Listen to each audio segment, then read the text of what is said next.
and not come to a good resolution. And so I thank you, Mr. Speaker, for hearing me on this issue. Certainly, I tried to be concise, but I don't think that what occurred happened in the spirit of this House, and I look to you to see whether it did indeed meet the letter of the rules. Thank you, Mr. Speaker. We'll move to statements by members. The Honourable Member for Brampton South. Mr. Speaker, I want to tell you about a great place in my riding of Brampton South. Peel Art Gallery Museum and Archives, or PAMA, is a place that unites us all. I have been to dozens of PAMA's events over the years, and I'm proud of the diversity on display there. PAMA does a number of events that brings us together. For example, they recently featured an exhibit exploring what it means to live on Turtle Island, and each year hosts celebrations for Black History Month. This month, they are celebrating Sikh Heritage Month with historical exhibits all month, including one about the journey of Kamagata Maru and the rich history of Sikhs. I want to thank the hardworking team at PAMA, Marty, Anne-Marie, Maureen, Chuck, their advisory board, all artists, and all other involved in their great work. I invite everyone to come down to Brampton South, visit PAMA, and see the magic of art and history which brings us together. Thank you, Mr. Speaker. The Honourable Member for Portneuf-Jacques-Cartier. Well, thank you very much, Mr. Speaker. It's with great pride that I congratulate the CEO of the Biscuit Leclerc Group, Mr. Denis Leclerc, for having purchased a second production facility in Tennessee. This is a family business, as you may know, that has its head office in Saint-Augustin de Portneuf-Jacques-Cartier, and this new acquisition will enable it to increase its revenues by 20%. Groupe Leclerc produces excellent cookies and snack bars. This leader in North America in food production is listed amongst the 50 best managed companies in Canada, has more than 650 employees, and the products are distributed to 20 countries. I acknowledge and salute the excellent work being done by Mr. Denis Leclerc and all of his team. I'd like to take this opportunity to say that the grandson, the father of Denis, Mr. Jean-Robert Leclerc, and Suzanne La Jeunesse are celebrating their 60th wedding anniversary. My sincerest congratulations to both of you. Congratulations to these proud citizens of Portneuf-Jacques-Cartier on behalf of Quebecers and all Canadians. The Honourable Member for Pierrefonds-Dollard. Mr. Speaker, today we're celebrating World Health Day. We'd like to thank organizations like HoC that to strive to enhance access to medication in vulnerable sectors. Recently, HoC sent medication to treat people following Hurricane Matthew. Humble office in a strip mall in my riding, HoC ensures that over 1 million people a year receive the required medications for free. They are supported by dozens of pharmaceutical companies who generously donate these medicines. From Afghanistan to Zimbabwe and over 100 countries in between. HoC, this wonderful Canadian charity, has donated more than 30 million medical treatments to people in need around the world. So I say bravo to HoC and all such organizations on World Health Day. Hear, hear. Bravo. Honourable Member for North Island, Powell River. Mr. Speaker, on April the 9th, 1917, the bravery of Canadian soldiers led to the victory of the Allied forces by capturing Vimy Ridge. In turn, this distinctly Canadian triumph helped create a new and stronger sense of national identity in our country. Vimy's success came at a heavy cost. Approximately 100,000 Canadian soldiers participated in the battle and fought valiantly to capture the ridge. 3,600 Canadians lost their lives, 7,000 were injured. The battle left scars that can never be healed and should never be forgotten. As we celebrate the 100-year anniversary of Vimy Ridge this Sunday, we must honor the soldiers and their families who served our country at Vimy Ridge and acknowledge the sacrifices they made for a more peaceful future. On this day of commemoration, we must also pay our respects to each and every veteran and serving member of the Canadian Forces who continue to serve Canada at home and abroad in the name of peace. Member for Charlottetown. It being April, it gives me great pleasure to rise today and inform the House that PEI Burger Love has returned to the island. Every April since 2011, island restaurants have offered their own special burgers made with 100% island beef and topped with fresh and imaginative ingredients. Last year, over 163,000 burgers were sold, more burgers than there are islanders, resulting in a whopping $2.2 million in sales in just 30 days. The annual event is followed fanatically. Many compete to see who can try the most burgers, and restaurants vie to win the crown of Best Burger. With 84 participating locations this year, it's safe to say that Canada's food island is thriving, thanks to our farmers, to our chefs, to our restaurateurs, and most of all to islanders. PEI is all about beaches in the summer, but this month it's all burger love all the time. Hey, the honourable member for Sarnia-Lambton. Mr. Speaker, I'm honoured to congratulate Lambton College in my riding of Sarnia-Lambton as they celebrate their 50th anniversary. As the second oldest college in Ontario, this innovative education hub has diverse programs from firefighting to healthcare professionals to social justice and chemical production engineering technology. They are pioneers in clean tech and the bioindustry. They've been ranked third in the country and first in the province of Ontario for placing students in jobs. The Lambton College Cube launches entrepreneurial startup businesses, and their Enactus program is recognized globally as one that helps feed the world and address poverty. Lambton College graduates leave their mark of excellence wherever they go. I send my congratulations to all current and past students and faculty of Lambton College and wish them continued success in the years ahead. Thank you. The honourable member for Fleetwood, Port Kells. 100 years ago this Sunday, 100,000 Canadians went over the top in our historic victory at Vimy Ridge. A rolling artillery barrage advanced in front of our troops, pinning the enemy down in their shelters until it was practically too late for them to emerge. We took Vimy Ridge, and although the casualties were horrendous, our innovative military strategy spared lives on both sides. We took 11,000 prisoners. But the story isn't over. We have unfinished business at Vimy. 44 members of the Canadian Scottish may still be in battlefield graves. Their descendants want to find them. They want them to be taken to their proper final rest in the Nine Elms Canadian Cemetery. Military historian Norm Christie has produced a documentary that tells the story of the 44. The Missing airs Sunday at 9 p.m. on the History Channel. I invite everyone to tune in to see the efforts to find and honor these heroes who helped write this momentous chapter in Canadians' history. Le député de La Prairie. The honourable member for La Prairie. Mr. Speaker, we're all affected by mental illness in one way or another, be it a loved one, a friend, or a colleague. No one escapes it. On this International Health Day, I want to underscore the importance of organizations in La Prairie which take action on a daily basis to improve the well-being of people in need. La Maison du Goualin in Saint-Constant has been meeting people's needs in mental health for 20 years in the Roussillon region. L'Avant-Garde, a group that provides assistance and public education for mental health in La Prairie, works to improve the quality of life of people. And Au Cœur des Familles Agricoles, an organization that works on and focuses on obtaining sustainable results. On behalf of all of my colleagues, I want to thank all of these organizations. The Honourable Member for Lévis-Lotbinière. Mr. Speaker, I'd like to underscore the tremendous efforts undertaken by Canadians who participated in the important battle of the First World War, that it remains forever recorded in the collective memory of our country and left us with a wonderful legacy. On these difficult days in April 2017, we'll all remember the Battle of Vimy Ridge, which began at 5:30 in the morning on the Monday following Easter on April 9th. It was a tremendous victory for our country. However, it came at a very high cost. The death toll was high. Without them, we couldn't have carved out a new national identity and established a position on the international scene by signing the Traité de Versailles, which officially put an end to the First World War.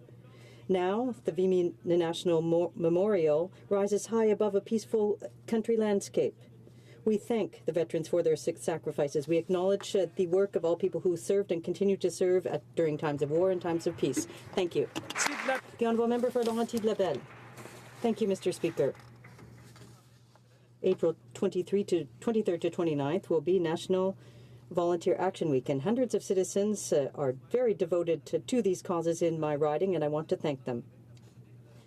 Last Saturday, the Quebec Lieutenant Governor awarded medals to 15 people from my riding. I was present there to recognize these young people and seniors for their ongoing action. I'd like to congratulate them all. André Clermont et Gilles Pilon de Sainte-Anne-des-Lacs, Carmel Huppé et Marguerite Paquette de Saint-Sauveur, Lucie Lantier de ma ville natale de Sainte-Lucie, Viviane Court Rathwell of Arundel, René Deschênes-Dubé de Mont-Laurier, Émilie Gauthier de Mont-Tremblant, Simon Graton-Laplante de Mont-Laurier, Laurence Latour-Laitre de Sainte-Marguerite-du-Lac-Masson, Catherine Mainville de Lac-Sauguay, Nicolas Gaudreau de Saint-Sauveur et Juliana Desrochers de Sainte-Anne-des-Lacs.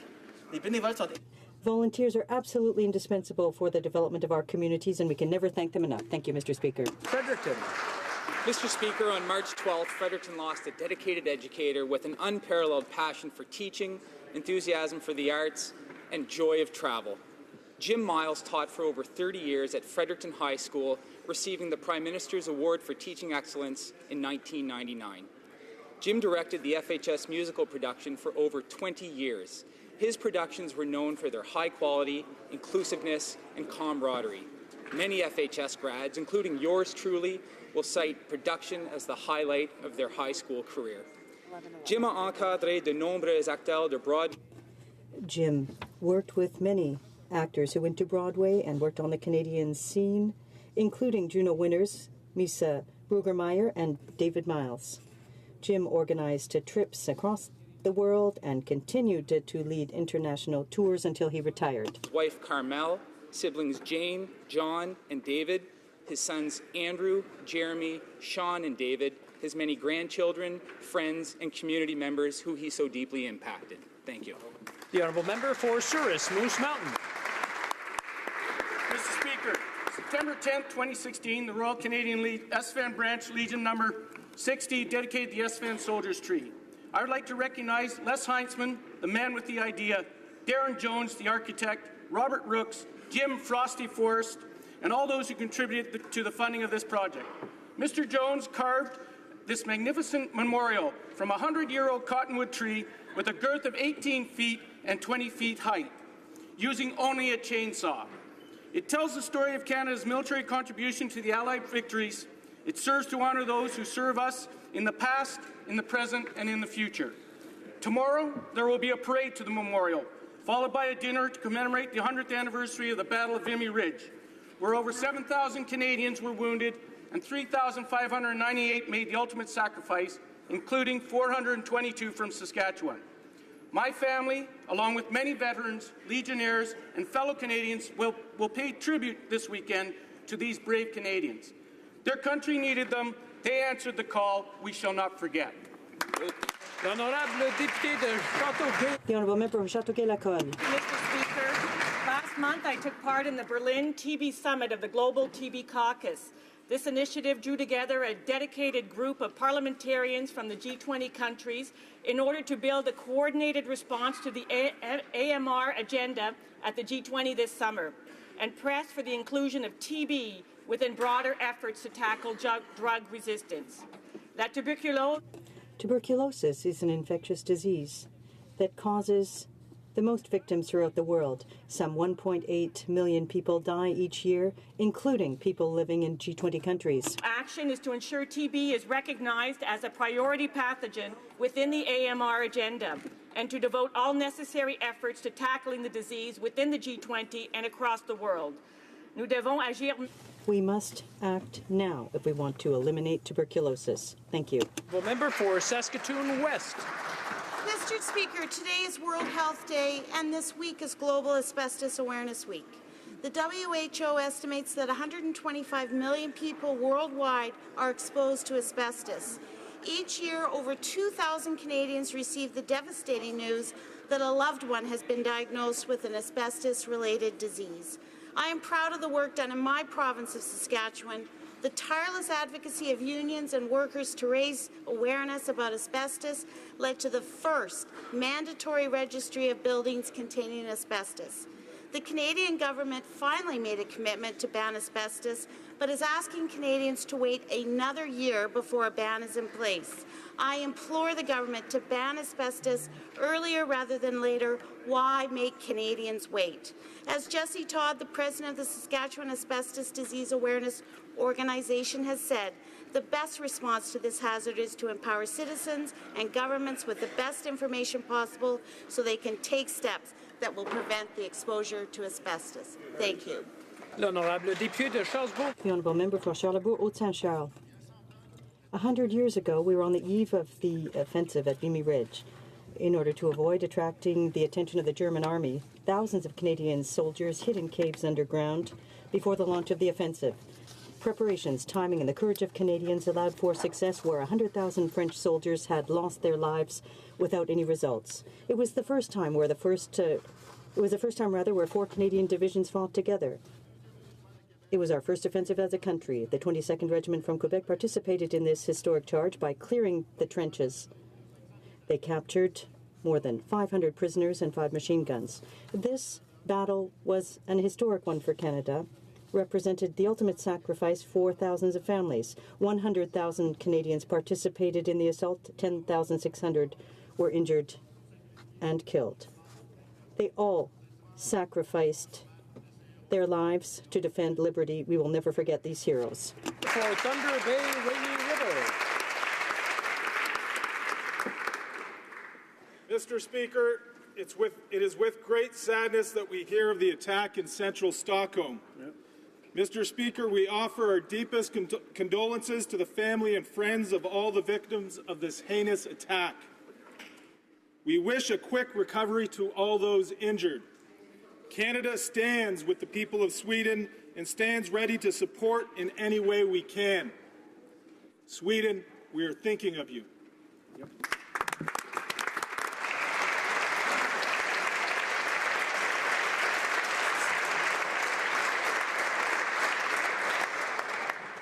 Oral questions, question orale. The honourable member for Carleton. Speaker, the Prime Minister is being dangerously naive on Syria. Yesterday, he said that the United Nations Security Council needed to have a meeting, pass resolutions, hold an investigation to find out who was originally responsible for the chemical attacks against Syrian civilians, including children. Only hours later, the United States launched missile strikes against the origins of those very chemical attacks. Why is it that the Prime Minister continues to put all of his faith in the Security Council, which has failed to confront Bashar al-Assad? Right Honourable Prime Minister. Last night, the United States Secretary of Defense briefed Canada's Minister of Defense in advance of the American military strike in Syria. The Minister of Defense then immediately briefed me. This morning, I spoke with the President directly and emphasized that Canada agrees that Assad's repeated use of chemical weapons must not continue. In the face of such heinous war crimes, all civilized peoples must speak with one voice. That is why Canada fully supports the United States' limited, focused action to degrade the Assad regime's ability to launch such attacks. We continue to support diplomatic efforts with our international partners to resolve the crisis in Syria. Honourable member for Carleton.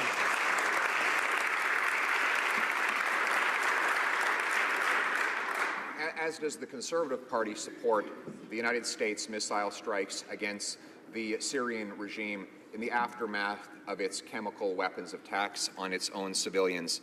That said, yesterday, that was not the Prime Minister's position. At that point, he said it wasn't even clear who was responsible for the chemical attacks on Syrian civilians, and that the UN Security Council needed to hold another meeting, which would include a veto power by the Russian Federation. Mr. Speaker, when will the Prime Minister stop being so dangerously naive and confront this dictator and this tyrant? The Right Honourable Prime Minister. Yesterday, the U.S. Secretary of State informed our defense minister before the American strike in Syria. The defense minister immediately relayed the information to me, and this morning I spoke directly to the president. I stressed the fact that repeated use of chemical weapons by Assad had to stop. With these war crimes going on, all civilized societies have to speak with one voice, and that is why we fully support the limited and focused action by the U.S. that was designed to limit or hinder the Assad regime's ability to commit this type of attack. When we support the international community's attempts to resolve this situation. Government provided a $372 million loan to Bombardier. Executives at the company decided to pay themselves a 50% pay hike. In addition to retaining the dual share class structure, which allows the billionaire Bombardier-Baudouin family to control a majority of shares with only a minority of stocks. This party wants to bring those executives before a parliamentary committee to answer questions about their conduct. Why won't the Prime Minister support such hearings? The Right Honourable Prime Minister. Mr. Speaker, as Canadians know, we spent many months looking at how best to support the jobs and the economic growth of Bombardier and the aerospace industry in the right way, and we determined that a loan specifically for the C-Series and the Global 7000 airplanes was the best way to go. We believe in the long-term strength of the aerospace industry in Canada. We know it leads to good jobs right across the country and economic growth that benefits the middle class, and that's why we made that long-term loan. The honourable member for Louis Saint Laurent. Mr. Speaker, all Canadians and humans were terrified when they learned about the deplorable events in Syria. What the Prime Minister said is fine, but does he realize that the UN Security Council's inaction is allowing this type of thing to go on with impunity? The Right Honourable Prime Minister. Canada continues to believe in multilateralism. We know that we have to work diplomatically to create a system of world peace and security for the people in security. But we recognize that what the U.S. did was necessary to degrade the capacity of the Assad regime and to send a clear signal that everyone who supports the Assad regime is partly responsible for those chemical attacks. The honourable member for Louis Saint Laurent. Mr. Speaker, changing topics. Canadians have loaned hundreds of millions of dollars to Bombardier, and Bombardier laid off 14,000 people and gave their execs whopping raises. Mr. Speaker, we wanted to give the Bombardier CEO the opportunity to explain himself before the Finance Committee, but the Liberals voted that down. Can the Prime Minister tell us why he wants to keep Canadians in the dark and deny accountability? The Right Honourable Prime Minister.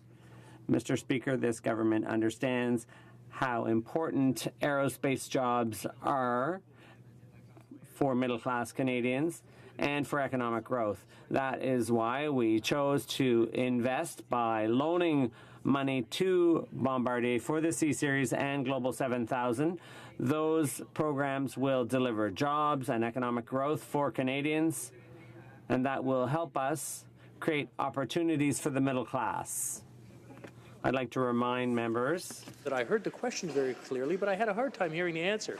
And if you don't mind, I'd like to hear what comes out. The honourable member for Victoria. Thank you, Mr. Speaker. Mr. Speaker, can the Prime Minister please inform Canadians when the government was first informed of the U.S. attack? And when we were informed, did the government offer Canada's support? Please inform Canadians when the government was first informed of the U.S. attack and its nature, and when we were informed, did the government offer Canada's support? Right Honourable Prime Minister.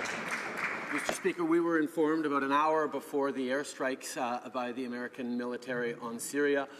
We emphasized that we certainly believe that the Assad regime needs to be held to account for its actions against its civilians, particularly the use of chemical weapons against children and innocents, and further that degrading their capacity to continue such attacks is in the interest of the entire international community and the path to peace for Syria. The honourable member for Victoria. Mr. Speaker, can the Prime Minister reveal to Canadians if this attack was part of a larger strategy? And will the government insist that Canada's support for further action is contingent on an approach of multilateralism? Monsieur le Président, le Premier ministre va-t-il... Mr. Speaker, will the Prime Minister stress that Canada's support is conditional on a multilateral approach? The Right Honourable Prime Minister. Mr. Speaker, in my conversation with the American president this morning, we discussed the effectiveness of limited and focused attacks on the regime's capacity to continue to use chemical weapons against civilians. At the same time, we repeated how important it is to pursue diplomatic solutions to the situation in Syria. We know that long-term solutions for Syria have to go by way of diplomacy. The honourable member for Berthier-Masquinongé. Weeks ago, the NDP secured all-party support to fast-track the Bill C-337 by the honourable member for Sturgeon River Parkland regarding sexual assault training for judges. Women rarely report sexual assault, and when they do, sadly, the justice system often fails to handle these cases properly. Unfortunately, the Minister for the Status of Women does not appear to support this idea, and it sounds like she's washing her hands of this important piece of legislation. Can the government please tell the House whether it supports this important bill? The Right Honourable Prime Minister.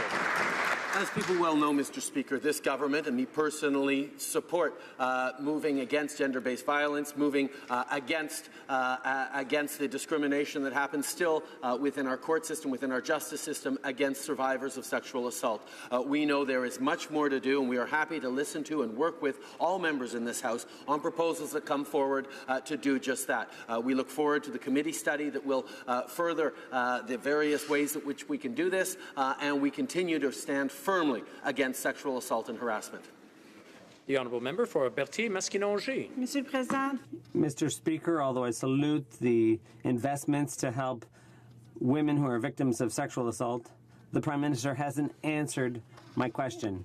By supporting the NDP motion to refer this bill to committee, the government showed support for the spirit of this bill. The government is in agree with the principle that this education is necessary. I don't understand why the Prime Minister seems unable to give a clear answer to my question. If the government's concerned about the bill, could they tell us how they might amend the bill? The Right Honourable Prime Minister.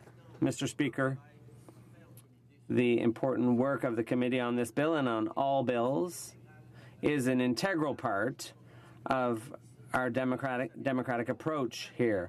As we all know, we support the goal of reducing violence against women and supporting the victims and helping them be successful with prosecutions and holding the wrongdoers to account. We will work with all our colleagues to ensure that this is done the right way. Warner. Mr. Speaker, thousands of people in my riding remain out of work and are struggling to make ends meet. Budget 2017 has done nothing to give these people hope or change their circumstance. This inaction is destroying families. Contrast that reality with the fact that this Prime Minister has sent taxpayers' dollars directly to the Aga Khan to pay for a vacation for a government staffer. With so many Canadians out of work and struggling, how can this Prime Minister justify hard-earned Canadian tax dollars to his billionaire friend? The Honourable Government House Leader. Speaker, as I have said in this House before, the Prime Minister, whether on personal or business travel, is given the necessary resources, as has been the case for previous prime ministers.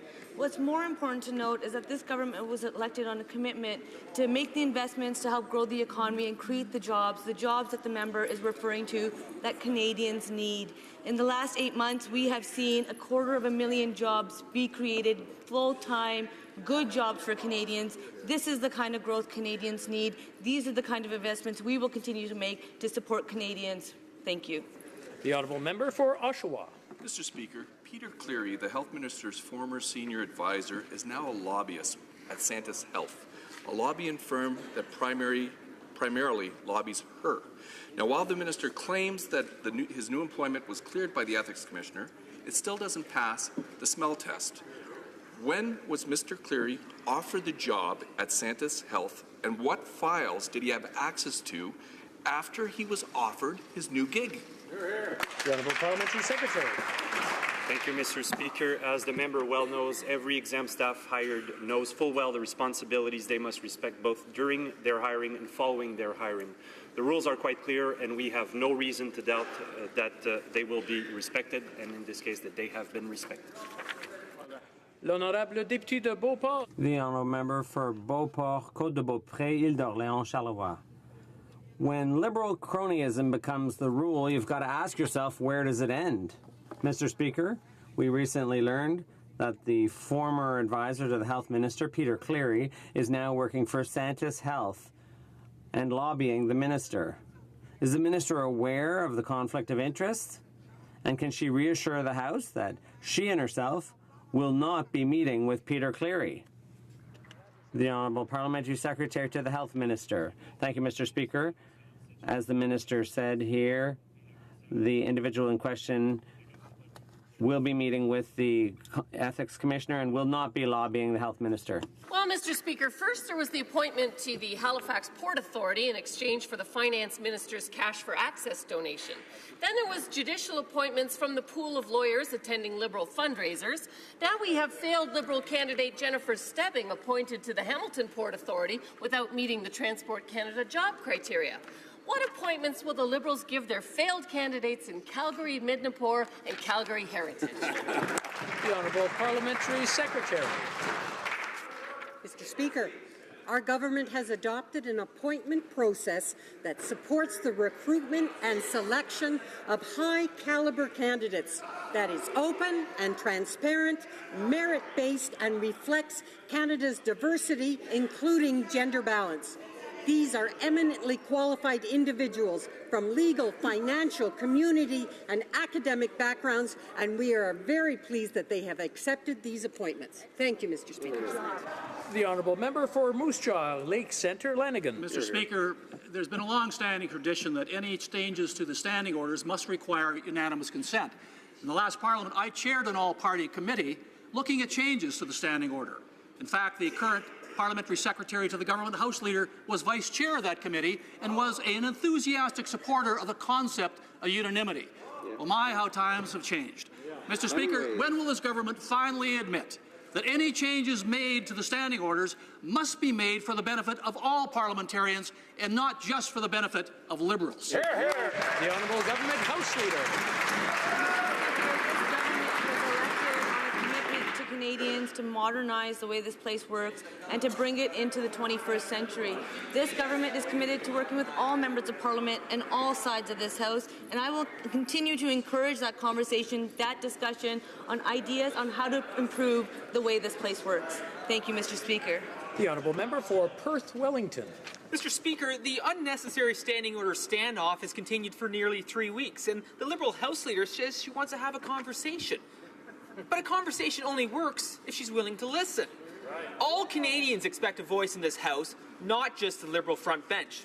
Why are these Liberals so afraid of accountability and transparency? The Honourable Government House Leader. Speaker, as we have said time and time again, we actually want more accountability and more transparency, and that's why we want to have these conversations, these important discussions. The member knows. We were doing so well. What happened? I'd like to hear the answer of the Honourable Government House Leader. The member knows, as do all members, that my door is always open. I will always be listening and wanting to have a conversation. I think it's important that we have a constructive conversation on some of the ideas. I welcome more ideas. I welcome the ideas in the paper. I think let's get to work and have the discussion. Thank you, Mr. Speaker. The honourable member for Belleuil-Chambly. Thank you, Mr. Speaker. Following revelations on cell phone data interceptors in Ottawa and at the Montreal airport, the RCMP admitted using this type of equipment. The RCMP insists that all of their activities were entirely in compliance with Canadian law. That's cold comfort considering the scandalous wiretapping of journalists, going after their sources and spying on Indigenous activists. Will the government finally investigate the use of this equipment to violate Canadians' privacy? Minister of Justice. Thank you, Mr. Speaker. The use of the devices that were the subject of media reports earlier this week are being investigated by CSIS and the RCMP. We take any allegations of unauthorized and illegal use very seriously. Like any technical investigative tools, the use of these devices by Canadian law enforcement and intelligence agencies is governed by the law, governed by the Charter, and subject to judicial control. CSIS and the RCMP assess the legal and privacy issues involved on an ongoing basis to ensure that they're operating in accordance with the law. The honourable member for Saskatoon West. Mr. Speaker, Russian news sources have reported the disappearance of more than 100 gay men at the hands of local authorities in Chechnya. Faced with torture, humiliation, and abuse, it has been confirmed that 3 of these men have died. Canada's international peers, including the US, the UK, and the EU, are taking a clear stand against violence and discrimination towards the LGBTQ community. Canadians are waiting. When will this government add its voice to the growing list of countries that have already condemned these horrific violations? The Honourable Parliamentary Secretary. Thank you, Mr. Speaker, and certainly this government stands firm in its approach to supporting human rights defenders, including those within the LGBTQ community right around the world, as well as journalists and peaceful political activists. Certainly political impersonation is a violation of the basic universal human right of free speech. We call on the Putin government to immediately release all peaceful protesters. Mr. Speaker, our position on Russia will remain strong, and our support for human rights defenders around the world will as well. Thank you. The honourable member for Haldimand-Norfolk. Well, Mr. Speaker, when Canadians invest in their own future, they expect that the money will be used to do just that. They don't expect that their financial planner will take the money to give him or herself a big fat raise. But this is exactly what the Liberals are doing by giving $373 million of taxpayers' money to Bombardier so that they can pad their own pockets with bonuses. If the Liberals won't demand accountability from Bombardier executives, how can taxpayers believe that they'll demand accountability for the loan? The Honourable Parliamentary Secretary to the Minister of Innovation. Mr. Speaker, our government is committed to the long-term viability of the Canadian aerospace sector, and it's for that reason that we made a repayable contribution to Bombardier that will help maintain research and development. Bombardier is the research and development leader across Canada. It's important to Quebec. It includes 800 small suppliers in the supply chain, small and medium-sized businesses. Mr. Speaker, we understand the disappointment. We are disappointed in that pay raise, but Bombardier has reacted to the disillusionment, and they have and we support that. The honourable member for South Surrey White Rock. Thank you very much, Mr. Speaker. Yesterday, the minister said she was sending $250 million to China to an Asian infrastructure bank, which will put Canadian taxpayers at risk for $1.3 billion. She rattled off a list of projects that we will never have access to. Direct funding through CETA guarantees Canadian involvement.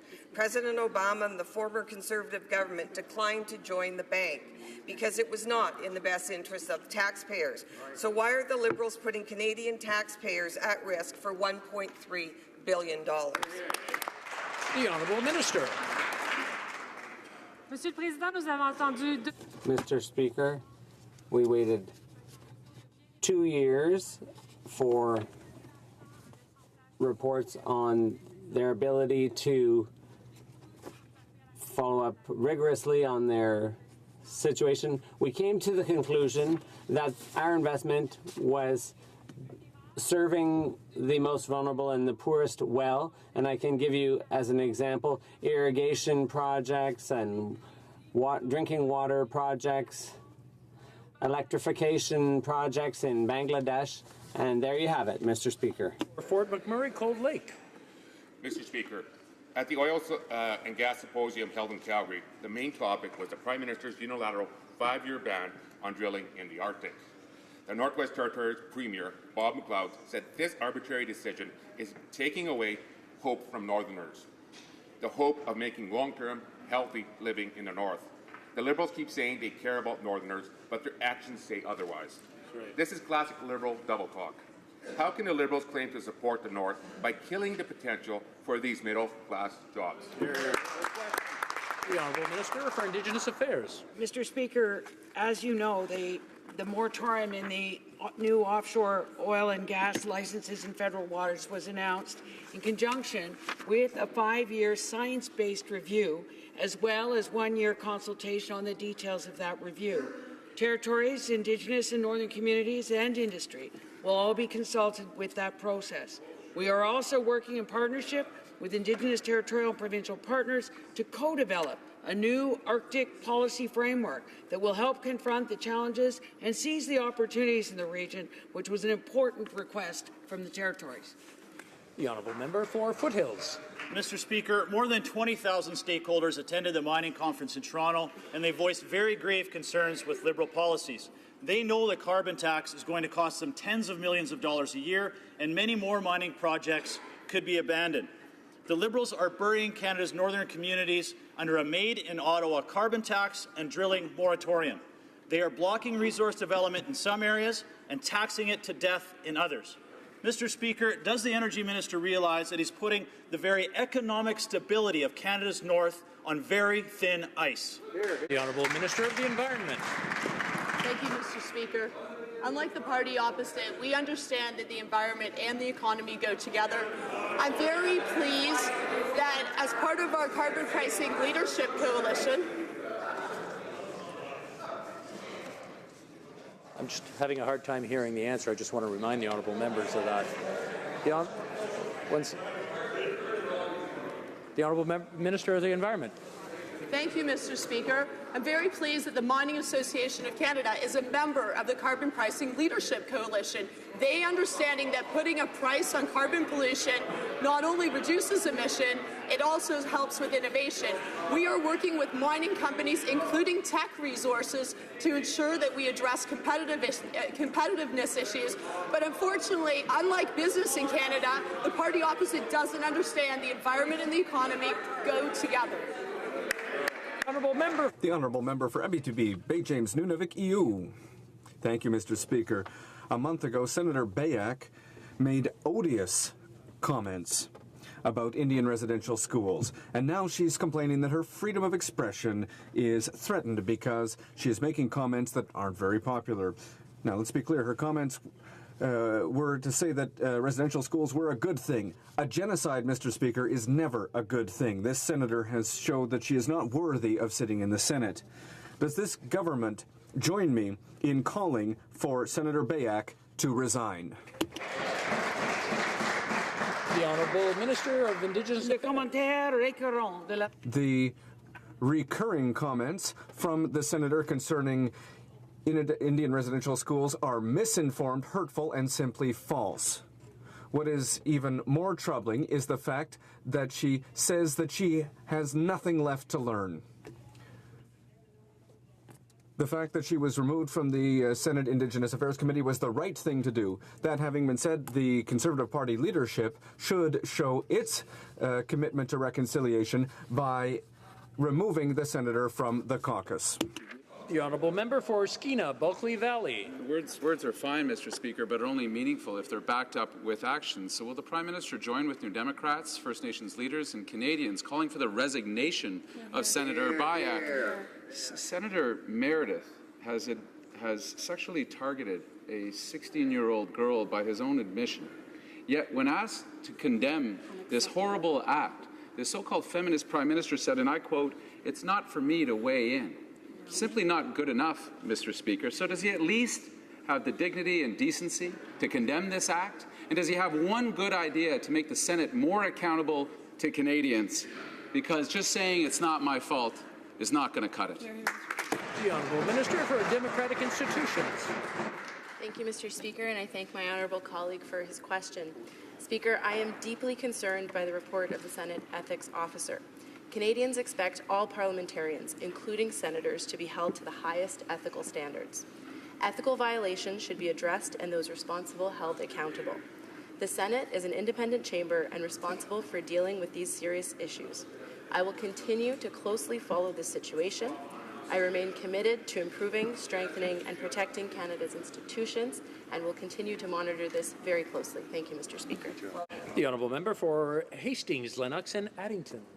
Mr. Speaker, we know that 95% of human-caused mercury deposited in Canada comes from foreign sources. The objective of the Minamata Convention, an international agreement on mercury control, is to protect human health and the environment from human-caused emissions and releases of mercury and mercury compounds. The coming into force of this international agreement is important to the health of Canadians and the protection of the environment.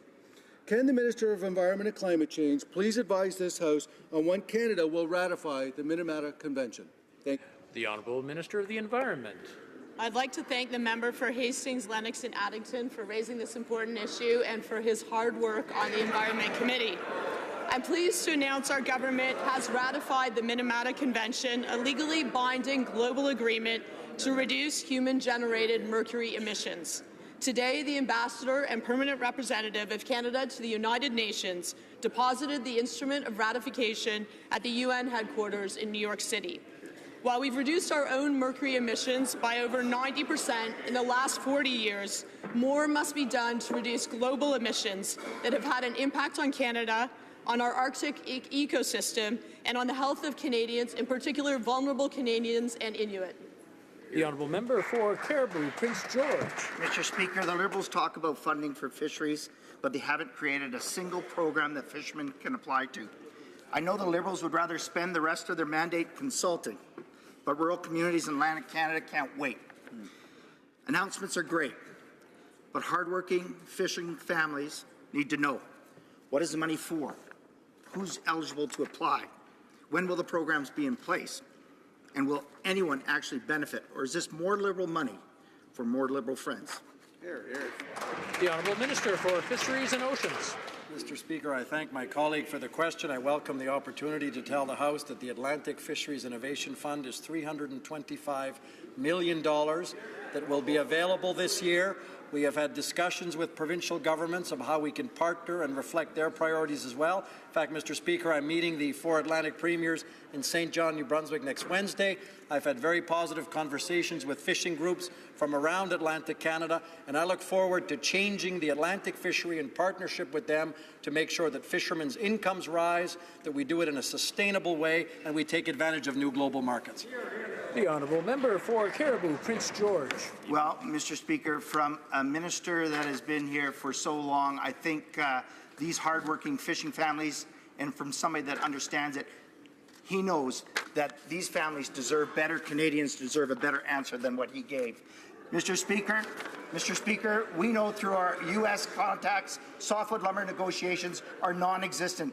We are days away from a lumber trade war that will see mill closures, jobs lost, and communities decimated. British Columbia is the largest producer of softwood in the country. 140 communities across Canada or province are dependent on forestry. I know it's not Wednesday, but will the Prime Minister stand in the House and answer this question? What are his plans to protect the jobs in communities and families dependent on the forestry industry? The Honourable Parliamentary Secretary to the Minister of Natural Resources. Thank you, Mr. Speaker. Canada's forest sector is very important to our communities, and a stable and predictable market helps promote economic development and good jobs. We are continuing to work closely with the provinces through the Federal Provincial Task Force on Softwood Lumber to make sure we have a coordinated approach to address the needs of forestry companies and workers that may be affected. Forestry companies will be able to take full advantage of existing Government of Canada programs. Our government is prepared for all situations as we work hard with the American government on a long-term solution. Thank you, Mr. Speaker. Member for Elgin, Middlesex, London. Mr. Speaker, the Minister of Transport rose in the House in response to a question concerning aerodromes from the member from Trois-Rivières. The Minister clearly stated, and I quote, "Decisions regarding aerodromes fall within federal jurisdiction." I wrote to the Minister regarding the Dutton Dunwich Aerodrome and the proposal to place windmills and hydro lines in the perimeter of this aerodrome, and the Minister advised me that this is a provincial issue. Mr. Speaker, if safety is at top of mind for this Minister, will he tell me right now if the installation of windmills and hydro lines near the Dutton Dunwich Aerodrome is safe? The Honourable Parliamentary Secretary to the Minister of Transport. I'd like to thank the honourable member for her question. The air safety, aviation safety, is an absolute key priority for this government. With a background in aviation, we know that there are challenges when you are siting aerodromes. It is the responsibility of the federal government to look into these issues and make these decisions. These inspections are underway, and we will provide more information as it becomes available. The Honourable Member for Mégantic-l'Érable. Mr. Speaker, in the hours following the Lac-Mégantic tragedy, unscrupulous individuals descended on families of victims while the embers were still smoldering and earned millions of dollars off their backs.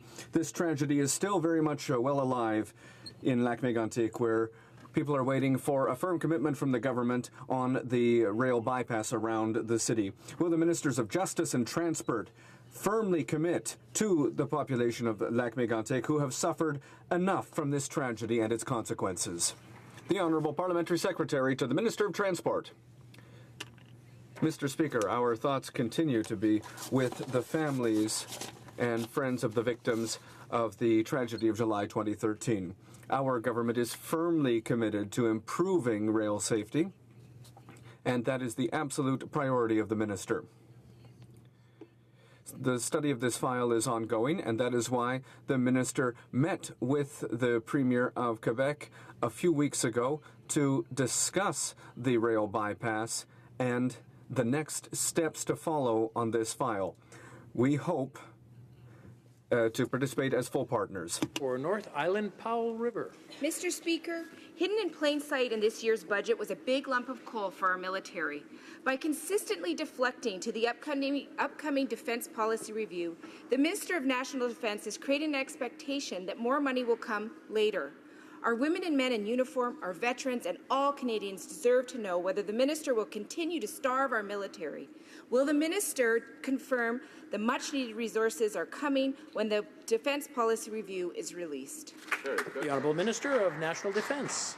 Mr. Speaker, I couldn't agree with you more in terms of making sure that we have the right support for our men and women in uniform. But when you look at creating a thorough plan that's going to look out into the future, we have to make sure that we have a thorough analysis. That's why the Prime Minister mandated me to do a very thorough defence policy review. We've done that, and I look forward to announcing the results of the review to making sure that our men and women have all the right resources going into the future. Thank you. The Honourable Member for Courtenay Alberni. Thank you, Mr. Speaker. In my riding of Courtenay Alberni, our mills have been deeply affected by layoffs which have hammered our communities. On Vancouver Island, raw log exports have increased tenfold in the last 10 years because of bad BC Liberal job-killing policies that continue to fail to protect the industry. Last week, I asked this government to immediately extend EI benefits to soften the blow for forestry workers. So will this government finally wake up to the crisis, understand our needs, and take action to support British Columbians? The Honourable Parliamentary Secretary. Mr. Speaker, Canadians elected this government to grow the economy and create jobs of the future. Certainly the investments that we've made to date are showing some benefit. We're seeing that in the last 8 months alone, 250,000 full-time jobs have been created in this country. Very positive trends. We know that Canadian businesses are seeing a great deal of confidence in the economy, willing to make investments and willing to create jobs. Our last budget, 2017, We saw a key investment in those that the creators, the skilled Canadians that need the skills for future jobs. Mr. Speaker, we continue to work on behalf of Canadian employees. The honourable member for St. Albert, Edmonton. Mr. Speaker, as dozens of serious criminal cases involving murder, sexual assault, and child abuse are being thrown out of court due to delay, the Minister of Justice continues to sit on her hands when it comes to appointing judges. With nearly 60 judicial vacancies, the Minister has appointed a measly 6 judges this year. With all of these cases being thrown out of court, is the Minister's inaction due to incompetence, or is it actually part of the Liberals' soft-on-crime agenda? The Honourable Minister of Justice. Well, thank you, Mr. Speaker. I'm happy to stand up again to speak about the open and transparent process for the appointment of Superior Court judges across the country. We have reconfigured the judicial advisory committees who are going to be providing recommended and highly recommended names for my consideration to support for appointments to the superior courts. This is to ensure that the individuals that sit on our benches across the country reflect the diversity of our country, are merit-based, and I'm very pleased to continue to, on an ongoing basis, announce additional appointments to the superior courts, and some are coming imminently. The Honourable Member for Montmagny-Islay, Kamouraska, Rivière-du-Loup. Mr. Speaker, Clément Massé, President of the Bas-Saint-Laurent Gaspésie Île-de-la-Madeleine Bar Association, has expressed his concern concerning the lack of judges on the Superior Court of Quebec. This situation might get even worse in the coming weeks as Justice Landry in Gaspésie will be retiring soon. Given the delays in the justice system that are already unacceptable, can the Minister of Justice please leave the Vancouver and Ottawa bubble and review her selection process to meet the needs in our regions, or would she rather see dangerous criminals released because she's unable to act, as we saw yesterday in Quebec? The Honourable Minister of Justice. Again, I'm very pleased to stand up to speak about the appointments process that we've instituted. We are taking a careful, considered, and thoughtful approach in terms of looking at the appointments of Superior Court justices across the country. It is open, it is transparent. We have invited applications from across the country. I'm very pleased about the Superior Court appointments that I have made and the additional appointments that I will continue to make to ensure that we fill the vacancies right across the country. I just want to remind the honourable members that procedure dictates that when someone's speaking, most of us try to be respectful of that person. So if someone is speaking, I'd appreciate it if just not shout across the floor. The Honourable Member for Beauport, Limoilou. Mr. Speaker, the Liberal government can no longer hide behind bureaucrats when it comes to the Phoenix pay system fiasco. The Prime Minister himself has said that he wants to end this fiasco as quickly as possible. On behalf of all the families hurt by the Phoenix pay system, I ask the Prime Minister to immediately end the awarding of bonuses to those responsible for this fiasco. Mr. Speaker, when will the Liberals finally assume responsibility for having put in place this system that wasn't ready, and when will they apologize to taxpayers and the Canadian families who have been hurt by this decision taken in February 2016? The Honourable Parliamentary Secretary to the Minister of Public Services. Mr. Speaker, first of all, if the Honourable colleague would allow, are with the Minister of Public Services and Procurement Canada. She has done incredible work on this file and on moving this government's agenda forward. I join with my colleagues in wishing her the best, and we all can't wait to have her back in her seat right here where she belongs. As for my colleague's question, he knows that our highest priority is to ensure that we have a pay system that meets our expectations,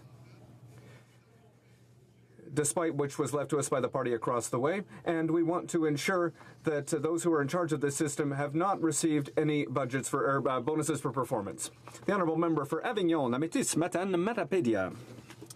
Mr. Speaker, for over a week now, the snow crab season has been underway in a number of zones of the St. Lawrence, in the lower St. Lawrence and the Gaspé. At the same time, the crab quotas have gone up significantly, and that means that our crab fishers should see increased revenues. Can the Minister please inform us of the measures taken by our government to help fishers? Thank you. The Honourable Minister of Fisheries and Oceans. Thank you, Mr. Speaker. I'd like to thank my colleague for his question. We announced an increase of the total quota for snow crab in Zone 17 by 25%. As he knows, And that's based on science which shows that the stock is in good health. This will lead to an increase in revenue for First Nations and fishing businesses, which are so important to the Gaspé and Quebec economies. And I'm very much looking forward to working with my colleagues in Gaspé to support this industry, ensure that it's an industry for the future with increased revenue as it deserves. Honourable Member for Peace River Westlock. Thank you, Mr. Speaker. Mr. Speaker, in 2015, the Indigenous and Northern Affairs Minister announced that the Liberals would no longer be enforcing the First Nations Financial Transparency Act. She also promised that she would work in full partnership with First Nations leaders and organizations to increase accountability and transparency. Now we've learned that the Liberals have done nothing for 6 months except for consider a plan for consultation, and that consultation's never taken place. Will the minister stop betraying First Nation band members like Charmaine Stick and empower these men and women in their fight for transparency? Honourable Minister for Indigenous Affairs. Everyone, including First Nations governments, support transparency and accountability. Since last summer, we've been working with the Indigenous organizations, including the AFN Special Committee, the Aboriginal Financial Officers Association, on ways to enhance mutual accountability. The government is also reaching out to community members and leadership through a comprehensive online engagement and is planning in-person sessions across the country over the coming months. We will continue to work in full partnership with First Nations to improve mutual accountability and transparency. The Honourable Member for St. Catharines. Thank you, Mr. Speaker. I was proud to be present last week for the announcement that the 2021 Canada Summer Games would be held in Niagara. In 4 short years, our nation's next generation of elite athletes, currently in development programs throughout Canada, will converge on the largest multi-sport event held in our country. Can the Minister of Sport please inform the House on the importance of these games and what hosting them will mean for Niagara? Thank you. Minister of Sport. Thank you, Mr. Speaker. I'd like to thank my honourable colleague first from St. Catharines for his questions and for his work on this file. The Canada Games leave valuable legacies in host communities and lasting memories for young Canadian athletes from across the country. The Canada Games increase the volunteer capacity of communities, improve local infrastructure, and have a significant economic impact. For many athletes, this will be the pinnacle of their athletic careers, and for others, this will be an important step along their journey. But they will all look back at their Canada Games experiences with pride and fondness. Félicitations à toutes les villes. Congratulations to all the candidate cities. I am certain that the people of the Games in Niagara will be extraordinary. Thank you, Mr. Speaker. In Budget 2017, the Liberals plan to end tax deferral for grain farmers. 82% of grain farmers depend on this tax deferral to help them mitigate uncertainties in grain farming, which can change greatly from year to year. This tax deferral is an important tool for farmers to use to help them manage their operations, including many in Bow River. Why is this out-of-touch finance minister scrapping this important tool for all grain farmers? The Honourable Parliamentary Secretary to the Minister of Finance. Thank you very much, Mr. Speaker, and I'd like to thank my colleague for his question. Our government strongly supports the Canadian grain industry, which is a key driver of exports, jobs, and economic growth. With changes in recent years to grain marketing, the delivery of listed grains is now the responsibility of the private sector instead of the federal government. Budget 2017 launches consultations with farmers and stakeholders on tax deferral, and we want to hear from farmers before moving forward. Thank you, Mr. Speaker. The Honourable Member for Repentigny. Marine Atlantic, a Crown corporation, would rather fix its ships in South Carolina instead of in Les Méchins in Gaspésie, all because it's supposedly cheaper.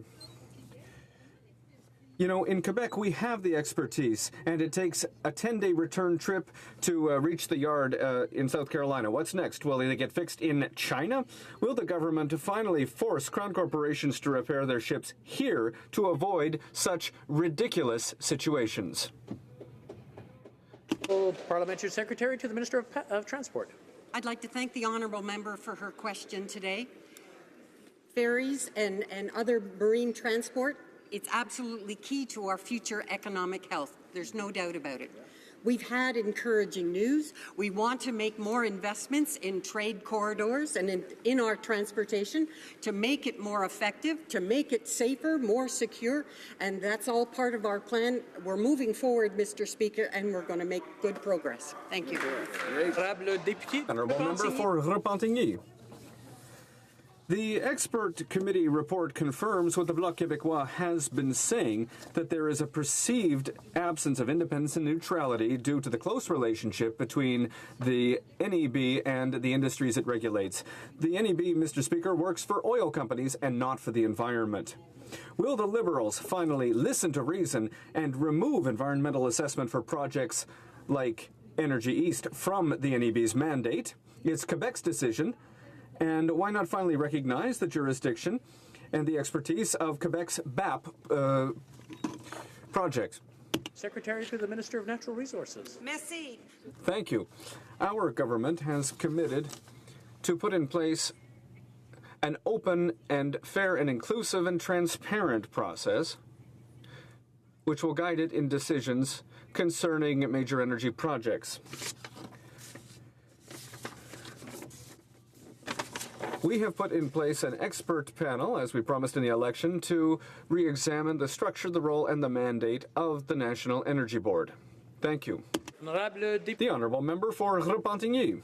Finally, Mr. Speaker, I would like to come back to the story of us, because the us in the story of us is clearly not Quebecers, not Acadians, and not First Nations. 2 of the 3 founding peoples are ignored by this series. They're bit players in this ridiculous and insulting documentary, which is focused on English Canada and which makes them the only heroes of a biased and revisionist history. Will the Prime Minister apologize for associating himself with a series that ignores the Acadian deportation and which makes the French and First Nations bit players in the story that Anglophones like to tell themselves? The Honourable Parliamentary Secretary to the Minister of Canadian Heritage. Mr. Speaker, the 150th anniversary of Canada is an opportunity to think about the history that has made us who we are. It is well known that CBC is an independent Crown corporation, and it's not appropriate to comment on the content of that series to respect that independence. Our government is particularly sensitive to this and recognizes the important contributions of Acadians, Francophones, and First Nations people to our history. All Canadians are encouraged to continue this important discussion. Thank you, Mr. Speaker. Thank you, Mr. Speaker. My question is for the Minister of National Revenue. Cost of living in the north, the government increased the northern residents' tax deduction, helping many in the middle class. However, many of my constituents are frustrated because year after year they are randomly selected to prove their residency status. It is my understanding that Nunavut experienced more than 4 times the national average of audits. Recently, I spoke with an individual who's had to prove his residency 7 years in a row. Will the minister look into this practice to ensure that the same people are not being harassed year after year? Thank you, Mr. Speaker.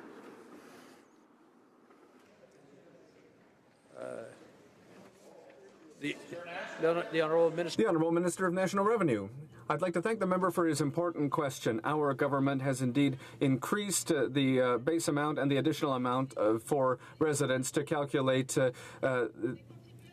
benefits for those who live in rural and northern areas. For those who live in Nunavut, this means that they have access to $22 a day in the calculation of their deduction.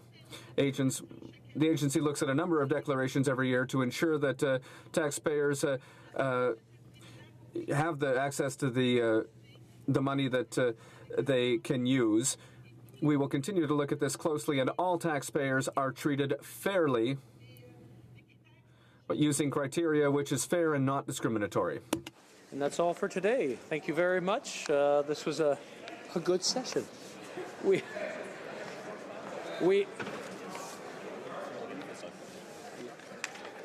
Now, I believe we have a point of order for the Honourable Member for Elgin, Middlesex, London. Actually, Mr. Speaker, I am requesting unanimous consent to table documents regarding the question I asked today to the Minister of Transport. From the Minister of Transport, I received one answer regarding jurisdiction, and both today and in the question period with the minister from with the member from Trois-Rivières, a very contradictory answer. So I would like to table this so that we can get clarification on jurisdiction, please.